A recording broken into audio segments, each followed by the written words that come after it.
It's the Golden Gardener at the University of Delaware Botanic Garden, United States of America. You can hear the fans from the greenhouse behind me. There's lots of indoor plants inside there. But we're gonna go along the rows here. We're gonna wind over to the tropicals like I promised in the last video. We saw a lot of amazing annuals there, and a lot having to do with Cheyenne, the shirt I happen to be having on today, and Wyoming, wonderful state. I've got some videos of botanic gardens there. Go check those out. Here is Tibuchina. This is a smaller flowered one. It looks like maybe it had bigger flowers earlier from this flower spike stalk. But the filbrose leaves, very fuzzy. Do they smell? No, they're just fuzzy. But anytime you can rub a leaf and smell it. Like here we'll go over to the Cymbopogon citratus, and rub that leaf. Or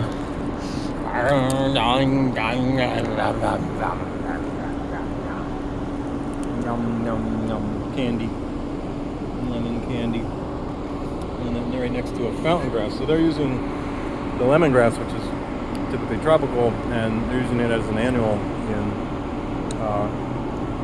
landscapes because it'll get full-size growth like here, and then it chases away mosquitoes, they say.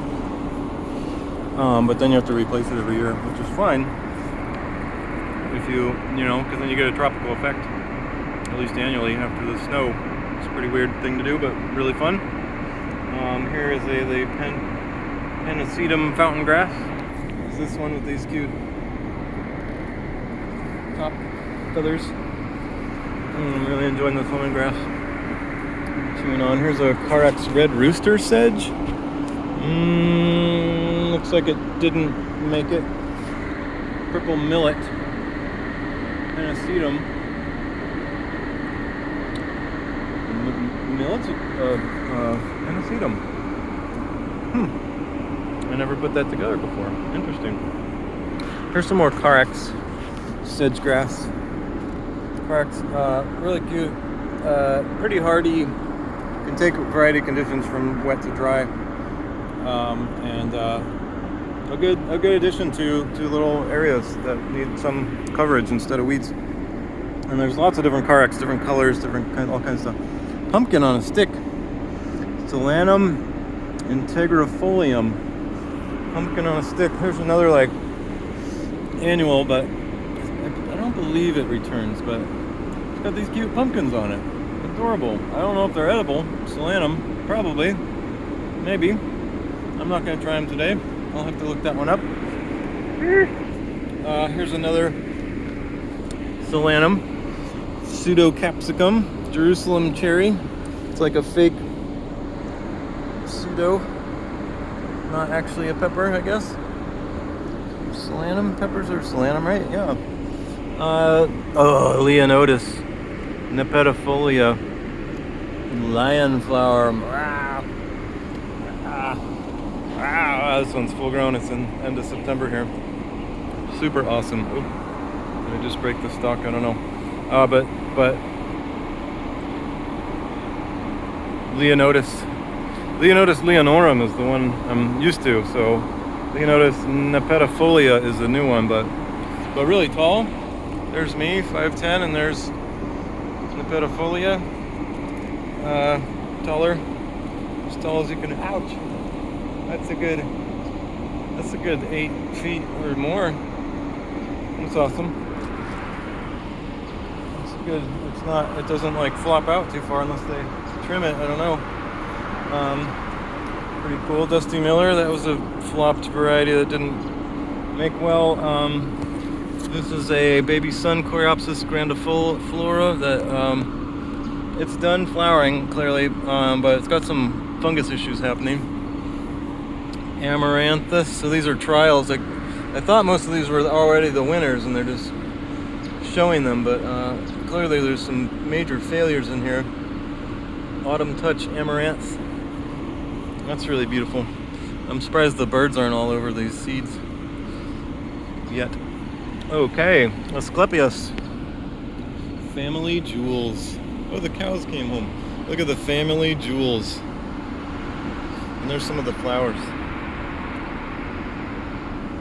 Family jewels. It's like a puffy bulb sack.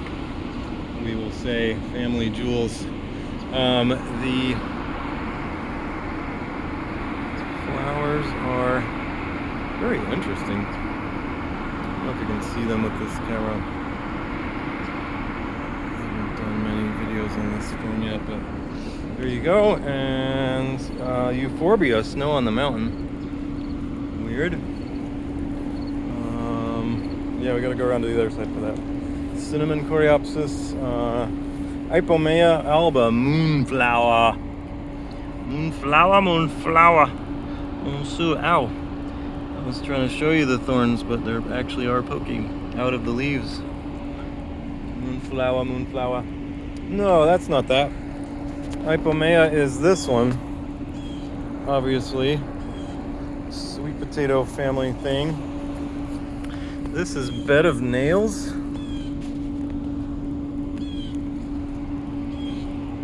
I don't want to go digging in there for the... It's not coreopsis and it's not Ipomea. But I'm not going... You probably know what this is. You've seen these before? If you have, put a comment down below, because that's pretty cool. Or maybe you can look up bed of nails. Oh. Solanum quitoense. So, Quito, Peru. Or Quito, Ecuador? Quito, Ecuador. Peru. Anyway, that's definitely Solanum. And so that's bed of nails. That makes a lot of sense. From Quito, Ecuador. Been there, I should know. Here is a Datura family jewel. Not the like trumpet of whatevering, but I think that one's in here somewhere. Or did I think this one was it? Do I see it here? No, I think I thought this one was the big Datura. Here's a little petunia. It doesn't have a name for that Datura. I think they changed the botanic name of it too. It's not Datura anymore. If you know what they changed it to, let me know in the comments. Hibiscus coccineus? Swamp hibiscus. Wow, so that can take a lot of water? Hibiscus. That's pretty. I wonder if it makes a good tea like the Jamaica, like you get at Mexican restaurants. White swamp hibiscus. Oh, copper plant. Euphorbia cotinifolia. It's not a smoke bush. Copper plant. I guess not, because the flowers aren't so smoky. But the leaves are very smoke bushy. It's like cotinus though, or something. This is euphorbia as a like tree. So that was fun. Now we're going over to here, and look at these monster cows. Oh, it is warning electric fence. Monster cows from the Sustainable Dairy Research Project.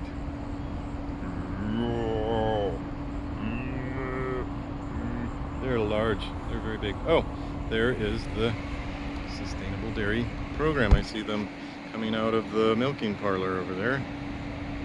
We just looked at that whole map in the last video. So be sure to look at that one. That was really cool. Oh, wow. A Bougainvillea, that paper flower. These are definitely annual, because in California they're perennial. In Florida they grow huge. But here they die off, so you got to redo them every year. Asclepius. Butterflies love Asclepius.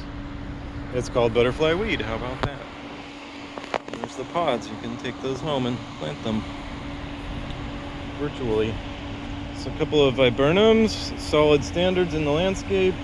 Sambucus is various kinds of elderberry they're now using as ornamentals, even though elderberry is a very medicinal. There's varieties that are very medicinal.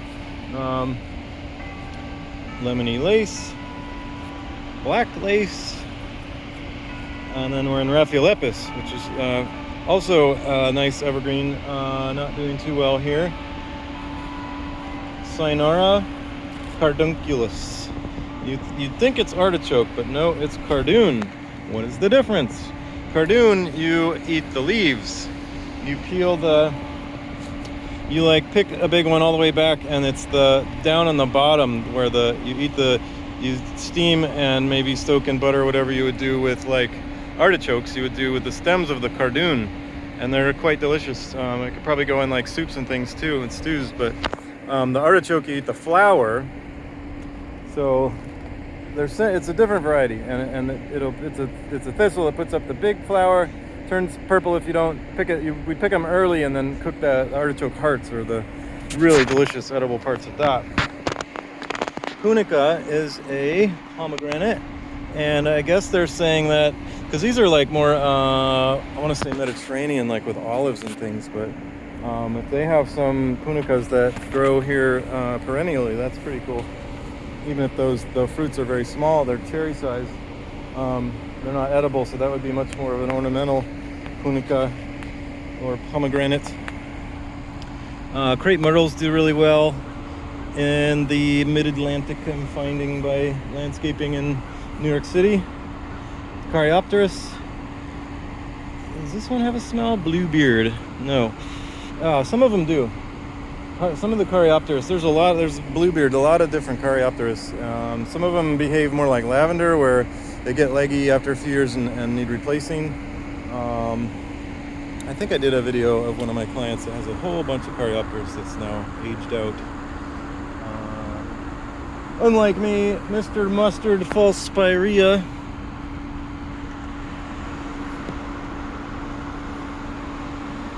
Don't know what to say about that one. Here is Calicanthus, which I knew in California as California spice bush. So seeing sensation sweet shrub out in the mid-Atlantic, I believe that there is a spice bush that grows wild out here. I don't know if it's this Calicanthus, but it'll put out some big red flower clusters. No, they're single. Some big red flowers. Some of the Calicanthus. I'm not sure about this simply sensational one, but it made it out here in the trial, so it's got something to say for itself. Oh, here we go. This is what I was looking for. Is the... Where are we? Easy Wave Blue Petunia. That's not it. That's not it at all, but you can see it back there. That's the Easy Wave Blue. Back there we have... Not that. Gotta go digging. There we go. Brugmansia. Pat's Pink Angel's Trumpet. Brugamanzia is it's no longer Datura, because I'm fucking old school. Excuse me. Not for children anymore, this video. OG school, Brugmansia is the name it's been for probably 20 years. But when I went to college in the 90s, it was Datura. And in the, actually 89 is when I think I started, 88 maybe, plant science.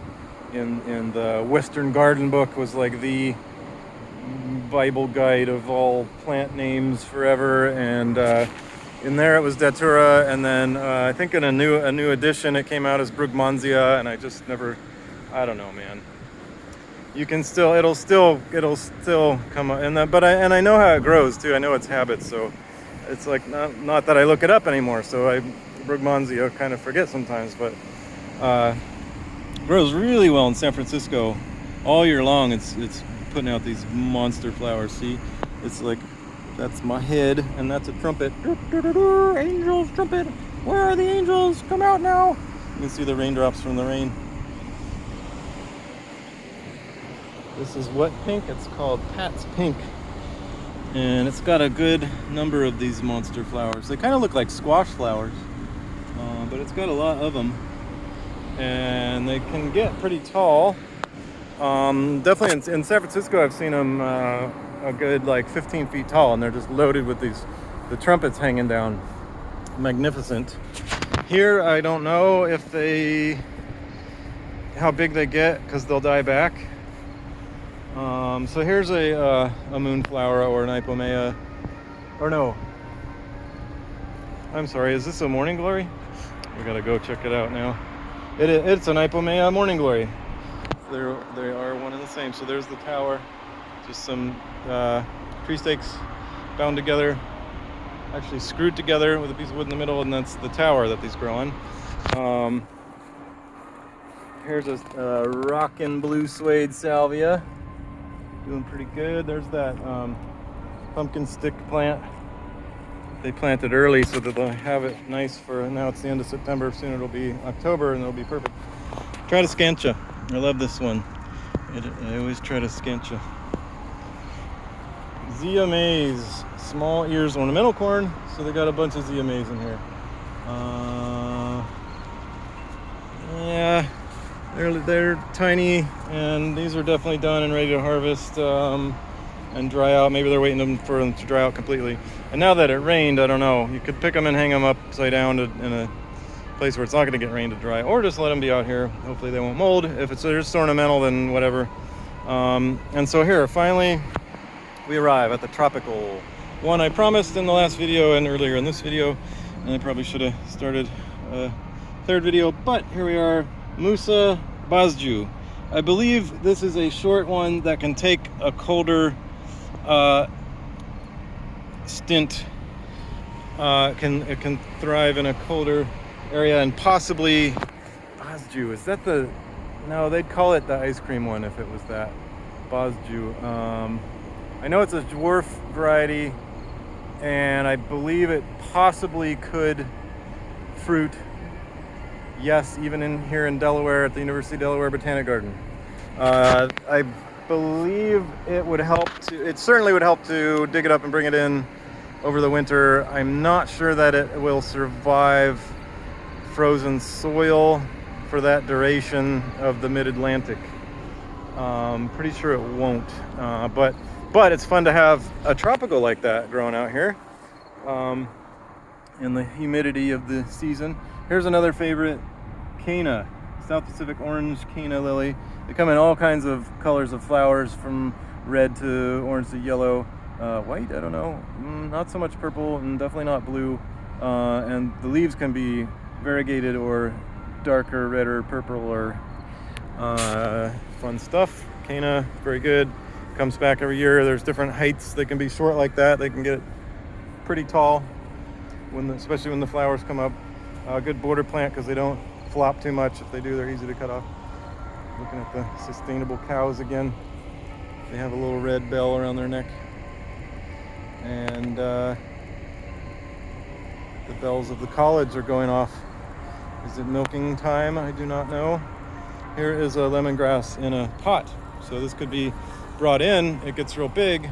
And then you have the mosquito protection, allegedly.